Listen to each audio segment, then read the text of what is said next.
Hey guys, welcome to my YouTube channel truly knowledge. आज के video में बात करेंगे केंद्र शासित राज्य यूनियन टेरिटरी के बारे में। ये क्या होते हैं, किसी को कंफ्यूजन 7 होते हैं, 8 होते हैं, 9 होते हैं, और ये क्या होते हैं, किस तरीके से काम करते हैं, वहाँ के राज्यों में क्या फैसिलिटी है या क्या नहीं है, तो इसके बारे में डिटेल से चलिए इस वीडियो को लेट न करते हुए स्टार्ट करते हैं। तो सबसे पहले केंद्र शासित राज्य को इंग्लिश में यूनियन टेरिटरी कहा जाता है। तो इसका सिंपल सा डिफिनेशन है कि केंद्र सरकार के द्वारा जहाँ का प्रशासन मतलब क्या, पुलिस कार्य करता है, उसे केंद्र शासित राज्य कहा जाता है। लेकिन ये लाइन को समझने के लिए आपको डिटेल में जानना पड़ेगा कि ये तो केंद्र सरकार, केंद्र जो इसका डिफिनेशन हुआ, केंद्र शासित मतलब केंद्र जो सरकार केंद्र सरकार के द्वारा जहाँ का प्रशासन कार्य करता है। तो इजी हो गया, लेकिन समझने के लिए कि जैसे कि ये राज्य क्यों बना, जैसे कि भारत, वो बाद में जानेंगे कितने होते हैं, क्या होते हैं, ठीक है। तो जैसे केंद्र शासित राज्य क्यों बना, तो जब हमारा देश, जब इंडिया, जब हम देश नहीं बना था, तो उस टाइम में हमारे मतलब जो भी राजतंत्र का शासन, राजतंत्र का मतलब क्या होता है, जैसे राजा महाराजा लोग जैसे शासन करते थे पहले, अपने नियम का सहूलियत के अनुसार अपना नियम कानून निकालते थे, जो बोलते थे वो होता था। कौन, मतलब प्रधानमंत्री, मुख्यमंत्री, सबका चुनाव नहीं होता था, उस समय राजतंत्र चलता था। तो उस समय की बात है जब हमारा देश भारत नहीं बना था। जब हमारा देश ही नहीं बना था तो कोई राज्य भी नहीं होगा ऑब्वियसली। तो उस टाइम जब देश बना तो बहुत सारे राज्य भी बनने लगे, जैसे कि और भी जितना राज्य, हमारा राज्य टोटल कितना है भारत देश में, तो 28 राज्य है। 28 राज्य बनने लगे। तो कुछ राज्यों का मानना था कि हम लोग नहीं बनेंगे, हम लोग का जो राजतंत्र का शासन है उसी को फॉलो करेंगे, और हम लोग अलग, कुछ देश तो ऐसे भी हो गए थे जहाँ पे वो लोग अपना देश खुद की मांग कर रहे थे खाली स्थान, जैसे पंजाब हो गया, हैदराबाद हो गया, तो वो सब अपने खुद की देश बोलते थे कि नहीं, हम लोग अपना देश बनाएंगे और अपने राजतंत्र के अपने जीने के अनुसार ही कार्य करेंगे। तो बहुत सारे राज्यों को लोभ दिया गया, लालच दिया गया, बहुत सारे राज्य को उसके पावर के तरीके से यूज किया गया और बोला गया नहीं राज्य बनना है। तो बहुत सारे राज्य क्या है, लालच में मान गए कि हमें नॉर्मल राज्य की तरह रहना है, और बहुत सारे राज्य नहीं माने, तो उसी को केंद्र शासित का मतलब क्या, कि वहां पे जो केंद्र शासित का मतलब क्या होता है, जहाँ पे केंद्र का शासन होता है। केंद्र मतलब क्या, जो प्रधानमंत्री जो बोलेंगे वो, जैसे कि हम लोग का नॉर्मल जो राज्य होता है, जो भी और भी राज्य, झारखंड है, बिहार है, तो वहां का राज्य सरकार, तो राज्य सरकार कोई निर्णय ले सकता है, लेकिन केंद्र शासित राज्य में राज्य सरकार कोई निर्णय नहीं ले सकता है।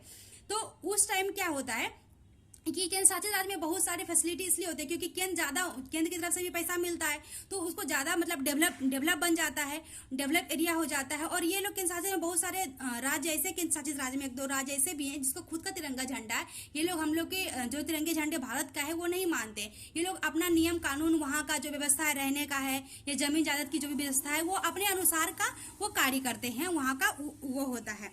तो बहुत सारे, जैसे कि पंजाब हो गया, खालिस्तानी हो गया, पंजाब हो गया, हैदराबाद हो गया, ये सब देश जो राज्य थे, ये भी केंद्र शासित राज्य बनना चाहते थे, लेकिन इसको लालच दिया गया और नहीं बनाया गया, और कुछ को पावर को यूज किया गया और नहीं बनाया गया। तो उस टाइम जब हुआ था, केंद्र शासित राज्य जब बना था, तो पंजाब और हैदराबाद अपना खुद का एक अलग देश बनाना चाहते थे, और उस टाइम वो अपने देश का नाम खालिस्तानी की मांग कर रहे थे। उस समय इंदिरा गांधी मारी गई थी, इंदिरा गांधी को मारी गई थी। तो उस टाइम जब इंदिरा गांधी, बहुत सारे सिखों में दंगा हो गया था, उस टाइम का जो मुख्यमंत्री था कमलनाथ को इस सबका जिम्मेदार ठहराया गया था। ये था या नहीं था तो वो आपको डिटेल में जानना पड़ेगा। तो जब प्रधानमंत्री, उस टाइम जब दोबारा प्रधानमंत्री मनमोहन सिंह बने, दोबारा नहीं मतलब जब मुख्यमंत्री कमलनाथ को ठहराया गया, तब उस टाइम मनमोहन सिंह को जब वो बने प्रधानमंत्री, तो सभी सिखों से क्या हुआ, उन्होंने माफी भी मांगी थी। तो अभी भी बहुत सारे राज्य ऐसे हैं, जैसे कि तमिलनाडु एक ऐसे राज्य है जो अभी आपको अपने आप को नहीं मानते। वो राज्य तो है लेकिन अपने आप को बोलते नहीं, हम केंद्र शासित अपने राजतंत्र करना चाहते हैं। अभी वो मांग कर रहे हैं केंद्र शासित राज्य का, वो अपना देश अलग बनाना चाहते हैं, क्योंकि वो बोलते हैं क्या हिंदी बोलो, तो बोलता है कि हिंदी हमारा भाषा नहीं है, हम हिंदी क्यों बोलेंगे। तो इसलिए हिंदी को भी राष्ट्रभाषा नहीं बनाया गया है। ऑफिशियल लैंग्वेज अभी भी इंडिया में, अगर आप सर्च करेंगे, नेट पे भी सर्च करेंगे या आप कहीं पढ़ोगे, तो वो भी ऑफिशियल लैंग्वेज अभी भी हमारा क्या है, इंग्लिश ही है। तो केंद्र शासित राज्य जो है वो बहुत ज्यादा डेवलप होते हैं। आगे बात करते हैं केंद्र शासित राज्य कितने होते हैं। केंद्र शासित बहुत लोगों का कहना है कि 7 होते हैं, बहुत लोगों का कहना है कि 8 होते हैं, बहुत लोगों का कहना है कि 9 होते हैं। आज ही इस कंफ्यूजन को क्लियर करेंगे। तो केंद्र शासित राज्य है वो 8 है। वो कैसे है, पहले थे 7 हमारा केंद्र शासित राज्य, पहले 7 थे, लेकिन बाद में लद्दाख को 31 अक्टूबर 2019 को केंद्र शासित राज्य घोषित किया गया था। तो कितने हो गए, 8 हो गए। बहुत सारा लोगों का कहना है 9 है। अब क्यों, नेट पे भी सर्च करेंगे ना, बहुत जगह पे डायरेक्ट आप अगर गूगल डालोगे कि 9 यूनियन टेरिटरी नेम, तो आपका 9 आ जाएगा, लेकिन वो इसलिए आ जाता है क्योंकि देखिए केंद्र शासित पहले 8 है, उसको जानते हैं। तो पहला है जम्मू कश्मीर, पहला नहीं किसी के नंबर पे आपको देते हैं। तो जम्मू कश्मीर है, पांडुचेरी है, दिल्ली है जो कैपिटल है इसलिए इसको बनाया गया है, दिल्ली है, चंडीगढ़ है। तो इसी जगह कंफ्यूजन हो जाता है क्योंकि बहुत सारे नेट में या कहीं पे भी बुक में देखेंगे, छोटे छोटे बुक रहते हैं, एनसीईआरटी का नहीं बोल रहे हैं, दादर एवं नगर हवेली ये एक केंद्र शासित राज्य है, लेकिन बहुत सारे लोग क्या बोलते हैं, बहुत सारे गूगल में ये अलग दिया जाता है, दमन एवं दीव, ये टोटल एक ही है। टोटल जो है दादर एवं नगर हवेली और दमन और दीव, ये टोटल का टोटल एक ही है, केंद्र शासित राज्य एक ही है। इसको दो मत मानिए कि दादर नगर हवेली अलग है और दमन और दीव अलग है। इसी की वजह से 8 की जगह पे 9 हो जाते हैं बहुत सारे लोगों को कंफ्यूजन।